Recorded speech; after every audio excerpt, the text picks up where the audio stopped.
శుభం భయాతు. శ్రీ గురుభ్యో నమః. కన్యా రాశి వారికి మే 15వ తారీఖు నుండి మే 31 వరకు 31వ తారీఖు వరకు ఏ విధంగా ఉన్న విషయాన్ని మనం విశేషంగా తెలుసుకోవడం ప్రయత్నం చేద్దాం. కన్యా రాశి చూసుకుంటే కన్యా రాశిలో కేతు యొక్క ప్రభావం అద్భుతంగా కనిపిస్తోంది. షష్ఠ స్థానంలో శనీశ్వరుడు, సప్తమంలో కుజుడు ప్లస్ రాహు, అష్టమంలో శుక్రుడు బుధుడు, అలాగే భాగ్యంలో రవి ప్లస్ బృహస్పతి కనిపిస్తున్నారు. కన్యా రాశికి గురు యొక్క అనుగ్రహాన్ని అయితే ఆరంభమైంది. కానీ గురువుతో పాటు రవి కూడా అక్కడ ఉన్నాడు కాబట్టి అస్తంగతైన గురువు యొక్క అనుగ్రహంతో పార్షితంగా గురువు యొక్క అనుగ్రహం అయితే కనబడుతోంది. అంటే ఒక మైలురాయికి కావాల్సిన మార్గం అయితే ఏర్పడుతుంది తప్ప ఫుల్ ఫ్లెజ్గా ఆన్సరబుల్గా మీకు ఆన్సర్స్ దొరకవు. అంటే ఆర్థిక బలం పెరగడానికి కావాల్సిన అన్ని ఏర్పాట్లు జరిగిపోతుంటాయి. మీ పై అధికారులు మీ యొక్క పేరునేమో కంపెనీ మేనేజ్మెంట్కి ఇచ్చానండి, మీకు ఇమ్మీడియట్గా ప్రమోషన్ ఇంక్రిమెంట్స్ అన్ని కూడా వస్తాయండి అని చెప్తాడు. కానీ ఆ కాగితం అక్కడ మధ్యలో ఆగి ఉంటుంది. అలాగే మీరు పోలీస్ డిపార్ట్మెంట్ అంటే మీ ఫైల్ అంతా హైయర్ ఆఫీసర్ దగ్గరికి వెళ్తుంది, సంతకాలు బాకీలు ఉంటాయి. ఇలాగా ప్రతి ఒక్కటి ఆల్మోస్ట్ అయిపోయినట్టు ఉంటుంది, అక్కడెక్కడో పెండింగ్ అయినట్టు ఉంటుంది. అంచేత ఏంటంటే వీలైనంత వరకు ఇది కొంత పేషెన్స్ వహించాలి. ఇక్కడ మీరు మిస్ పేషెన్స్ కానీ ఉంటే మీకు మళ్ళీ మీ ఫైల్ అక్కడ నుండి మళ్ళీ కింద పడిపోయే అవకాశం ఉంటుంది. కొంచెం జాగ్రత్త పడాలి.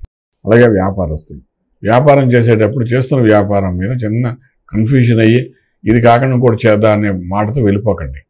ఎందుకంటే ఈ కన్ఫ్యూజన్ చేసేది ఇక్కడ గ్రహం. సో కొంచెం పేషెన్స్గా ఉండి ఉన్న వ్యాపారం డెవలప్ ఎలా చేయాలన్న దాని మీద కాన్సన్ట్రేట్ చేయగలిగితే డెఫినెట్గా ఒక 15 రోజుల తర్వాత మళ్ళీ మీ వ్యాపారం డెవలప్మెంట్స్ అది బాగుంటుంది. దీనికి రెండు కారణాలు. అక్కడ రవి శుక్రుడు గురువుతో కలిసి ఉండడం వల్ల పూర్తిగా మీ మీద అనుగ్రహం పెట్టే గురుడు యొక్క బలం తగ్గింది. గురువు అనుగ్రహం ఎప్పుడైతే తగ్గిందో ఆటోమేటిక్గా మీకు దాని యొక్క ప్రభావం వల్ల 50% బ్లెస్సింగ్స్ అనేది కనబడతాయి. అది వన్ రీజన్. తర్వాత ఉద్యోగం అయిపోయింది, వ్యాపారం అయిపోయింది. వైవాహిక జీవనానికి వచ్చినప్పుడు, ఆరోగ్య విషయానికి వచ్చినప్పుడు మాత్రం షష్ఠస్థానంలో శనీశ్వరుడు, సప్తమంలో కుజరాహులు ఇవి రెండు ఓదాను అనుకుని మీకు కొంచెం మానసిక ఒత్తిడి తీసుకొచ్చే అవకాశం ఉంటుంది. కొంచెం జాగ్రత్త పడాలి. ఆరోగ్య విషయంలో జాగ్రత్త పడాల్సిన అవసరం ఉంటుంది. కుజుడు మనకు 7వ ఇంట్లో ఉంటే అష్టంలో అని మనకు యోగించే శుక్రుడు బలహీనపడి ఉన్నాడు. మన లగ్నాధిపతి రాష్ట్రాధిపతి బుధుడు కూడా అక్కడే ఉన్నాడు. ఇద్దరు అష్టమంలో మీకు ఇబ్బంది పెట్టేటట్టున్నాడు. ఈ అష్టంలో ఇవి రెండు కుజుడింట్లో ఉండడం వల్ల ఏంటి వీళ్ళ యొక్క బలం తగ్గిపోయిందని చెప్తాం. సో దీనివల్ల ఏంటంటే ఇక్కడ బుధుడు సంబంధించినది శుక్ర సంబంధించిన బలం ఎప్పుడైతే తగ్గిందో ఆర్థిక బలము ప్లస్ మేధస్సు బలం కూడా తగ్గిపోతుంది. సో వీటన్నిటిని అధిగమించడానికి చేసే ప్రయత్నాల మార్గాలను చేసుకుంటూ వెళ్ళాలి. అలాగే ఇంపోర్ట్ ఎక్స్పోర్ట్ వ్యాపారాలు న్యూట్రల్గా ఉంటాయి. ట్రేడింగ్ చేసేటప్పుడు లక్కీ నెంబర్ 5 బాగా పనిచేస్తుంది. కానీ ట్రేడింగ్ చేయకుండా ఉంటేనే బెటర్ ఈ 15 రోజుల్లోనూ. అదొకటి. ఆరోగ్య విషయంలో శని యొక్క కుజుడు యొక్క ప్రభావం అని ఇప్పుడు మనం మాట్లాడుకున్నాం. శుభార్తలు వింటారు, శుభకార్యం చేయాలనుకుంటారు, కానీ కొంచెం డిలే అవుతాయి. అలాగే విదేశాలకు వెళ్ళి చదువుకునే విద్యార్థులకు అనుకూలంగా ఉంది. అలాగే విదేశాలకు వెళ్ళి సెటిల్ అవ్వాలనుకున్న వాళ్ళు కూడా చక్కగా అనుకూలమైన వాతావరణం అయితే కనిపిస్తోంది. అందులో ఏమీ సందేహం లేదు. అలాగే భూమి పూజ ఇలాంటివన్నీ కూడా చేసుకునే అవకాశం ఉంటుంది.